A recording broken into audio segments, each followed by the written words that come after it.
ولد جارتي مني قالها لمو تصدمات، ما عجبهاش الحال وقالت له لا ما يمكنش، هذيك هي اللي ما غاديش تكون. وانا من اللي عرفتها ما بغيتش، يعني استمريت، بقيت شاده هذيك الطريق. قلت والله حتى نوريها شكون انا. السلام عليكم، انا سميتي نهاد، فعمري 48 عام. انا وهاد جارتي يعني كنا صحابات من ايام لافاك. انا وياها كنقراو يعني في نفس المكان، وهي تزوجات بواحد السيد وانا ما كنتش باغي نتزوج. قلت لها يا صاحبتي قريت حتى عييت، على الاقل خليني غنخدم. قالت لي لا والو، صاحب راجلها يعني خدام وراجل مزيان بمحالو بشغله. قالت لي غادي تزوجي وديك الساعه الا خلاك تخدمي خدمي. المهم هاد السيد اللي تزوجت به كان ميسور الحال، لاباس عليه، ما خاصو خير، ما شاء الله بمحالو. عنده واحد البوتيك اللي كان فيه بحال هكا العبايات بحال هكا، يعني داكشي ديال المناسبات تقليدي، كان كلشي كيتباع تما تقليدي. قلت له زعما الا بغيتي نتزوجوا غادي تكتب ليا هاد المحل، انا نبقى نبيع ونشري حتى انا ونفوج. يعني انا من بعد ما قريت هادي ما يمكنليش انا نبقى جالسه هكا في الدار. حتى هو مسكين قال لي واخا. تزوجنا، دازت الامور كامله هي هذيك. صاحبتي تزاد عندها الدري هو هذا، يعني حتى انا ديك الساعه يلا تزوجات صاحبتي تزاد عندها الدري، انا تزوجت بصاحب راجلها، وكانت الامور هي هذيك. ما عطانيش الله، يعني ما كانوش عندي الدراري، بقيت مزوجه. واحد النهار الزوج ديالي قدر الله ما شاء فعل، يعني توفى. وبقيت انا وهاد صاحبتي، يعني ديك الصحبه بقات بيناتنا، بقينا بحال الخواتات، يعني كثار من العائله. كتجي عندي المحالي كنمشي عندها، حتى الناس الا بغاو عائلتها بحال هكا يتكساو ولا هادي كانت كتجيبهم عندي المحل. يعني كما قلت لكم داكشي كان عندي ديال الاعياد والمناسبات يعني تقليدي. يعني كانوا كيجيو الناس كيتقداو عندي، الحمد لله كنت ما خاصني خير، يعني داري صلحتها وبقيت ساكنه، وجارتي راه اختي وجارتي وصاحبتي وكل شيء فيها.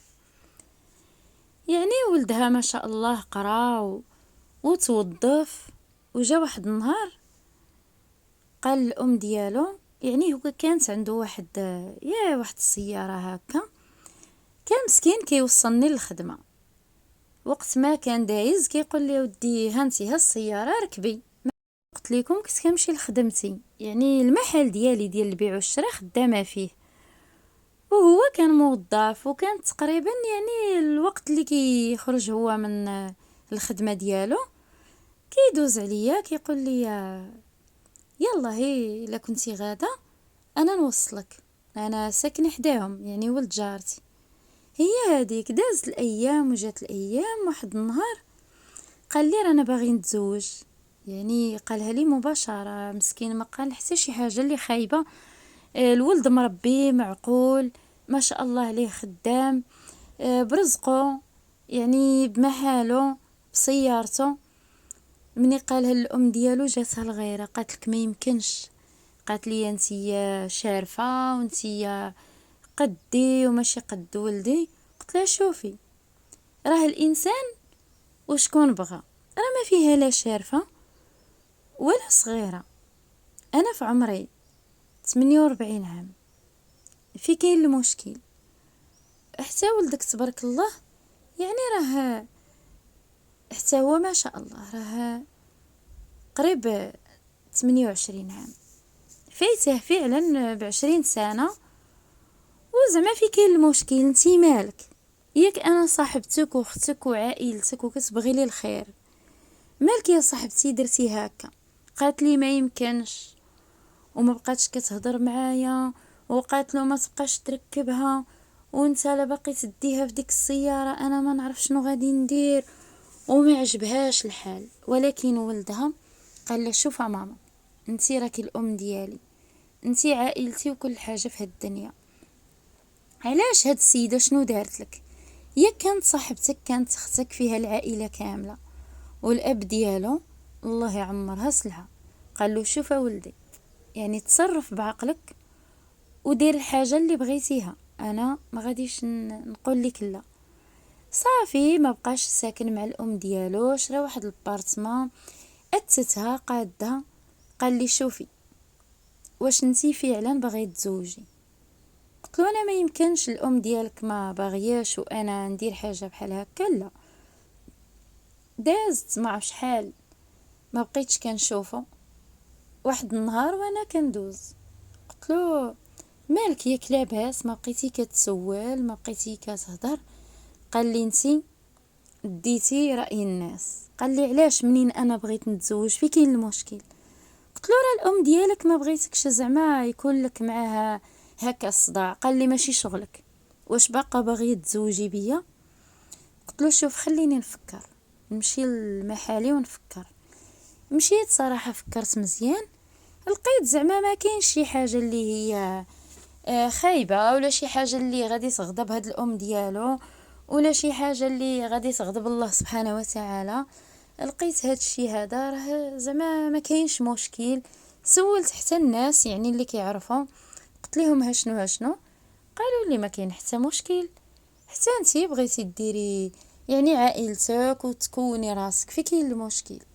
صراحه ما خديتش راي صاحبتي وتزوجت يعني بولد جارتي، وكانت الامور مزيانه. واحد السيد اللي كان بعقله، كان عنده طموح، دائما كيدير الاهداف قدامه. كيقول لي ما غاديش نبقاو ساكنين هنا وهادي. والام ديالو ما عجبهاش الحال، ولكن في الاخير رضات بالامر، ولات كتجي لعندي وكتعاونني. الحمد لله، واخا عندي 48 عام يرزق الله من يشاء، حتى انا تزادت عندي واحد البنيه، الامور كامله مقاده وما خاصني خير.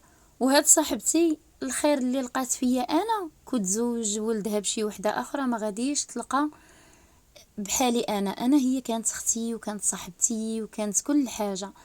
وانا ما عمري ما قلت لولدها ما تهلاش في الام ديالك ولا شي حاجه، وكيتهلا في الام ديالو. والحمد لله يعني كان مهلي فيها. كانت الام ديالو الا بغات شي حاجه ما كيخسرش معاها. وش نقول لكم، جاتنا واحد الفرصه ومشينا نعيشوا برا، وحتى الام ديالو والاب ديالو حتى هما مشاو يعيشوا برا. وكانت واحد الاسره اللي سعيده، والانسان اللي كينوي الخير دائما كيلقى الخير. وهذه هي الحكايه ديالنا، وتبقاو على خير وبخير.